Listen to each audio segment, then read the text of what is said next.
And it's Ken Kreitzer for CBSI Services, and we have a good friend visiting the office today. That is Timothy Askew, who is the founder and CEO of Corporate Rain.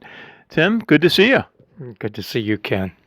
And we had a chance to meet a couple of weeks ago at the Marketing Idea Exchange, run by our friends Tom Flood and Peter Blau. Have some great meetings in New York, and we had a chance to chat at that. Maybe if you would just tell us a little bit about your company, Corporate Rain. Corporate Rain is the elite national company specializing in high-end new business initiation. We do I guess you call it a pre-sale for mostly small to medium-sized clients, but also Harvard, Columbia Business School, Deloitte & Touche, AIG, Con Edison, AT&T, Wells Fargo, Gallup, Aventis, SunGard, Jack Henry, Ogilvy Mather, a number of recognizable companies. We've been around for 20 years. We don't advertise. A lot of our work is discreet. We work under our client's name. And but we specialize in real decision makers at corporations, people senior VP through C-suite type people. That's what people hire us for, to do discreet, high-level sales initiation. Very good, and certainly a key field in developing major accounts, trying to reach the key people who can make a decision on a significant project or investment. What are some of the key elements of reaching a key decision maker? Yeah. People like to do business with their peers, Ken, and they know within a half second they'll hear the first breath of your voice, and they'll know if you're a peer or not. Their time is their capital, and they'll decide that quickly. I want to get rid of this person now, or I'll give them 30 seconds. They like doing business with their peers. The reason we've been successful is we use very high-level people to do this work, people who've actually bought these services in-house often. And they can talk ROI, they can talk value. And that's ultimately all anyone's interested in at any level of sales, I would say. But it's what we do well. Absolutely. And Timothy Askew, you had just tell us, how'd you get into this field? I know you were describing you had a very interesting career in acting and the theater, and then you had an opportunity to kind of go into corporate development work. Tell us a little bit about that. Well, yes, I failed as an academic. I was getting my PhD in philosophy and religion. I just found I wasn't interested after I'd been in it for 2 months. I was assistant dean of students at a place called Harvey Mudd College. Someone saw me in a show and suggested I become an actor, so I did. And I had a career. I did plays with Rex Harrison. I did plays with Jack Lemmon and Van Johnson.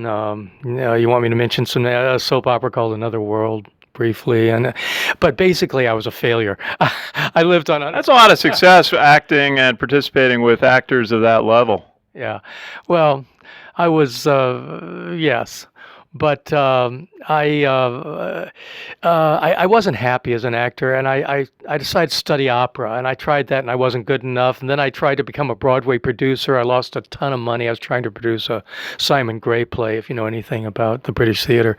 But anyway, so after failing at all these things, I was living with a wealthy woman at the time, and we went to a lot of benefits because of her wealth. I'm a poor boy, but she was rich, and because I found myself sitting next to a lot of CEOs as I was there with her, and I got to know some CEOs. And when I went under again, one of these guys asked me to work for him, and he said, just represent me kind of freelance on some very high level projects. And, I didn't know anything about sales or business, but I did. And lo and behold, I was great at it. They thought, and the reason they wanted me to do it is because I understood money, they thought, although I'd never taken an economics course, but also they thought I had the tonality that I've based my company on. And, I was highly educated and I lived a rich experiential life. Anyway, what that does, it makes you very sensitive to people. If you've dealt with a lot of people with a lot of different experiences. So, and eventually I started hiring people, and it's been we've been a successful small company. We're an Inc. 5000 company. The Wall Street Journal's listed us several years ago as the top boutique sales outsourcer in the world. So it's Pitney Bowes listed us as number one outsourcer for small business in the U.S. Well, that's pretty significant. Yeah. A lot of, I mean, there's nothing brilliant about us. I mean, we base it just on goodness, basically. We hire people. I mean, I make it a point never to hire anyone who isn't better than me. If they're not better than me, I don't want you. And I have no ego about it. I just want people who share our culture or are comfortable in our culture, which is to cherish people and to care about them, and not only them, but also their potential clients just as much as them. We see our function as an educational function as much as anything else. We don't even worry about sales. We worry about telling the truth and telling it fiercely, and over time that pays off. Danny Meyer, a friend of mine, he's head of Shake Shack, probably most people know. He says it is in our best interest to be good. Well, they certainly had a lot of success.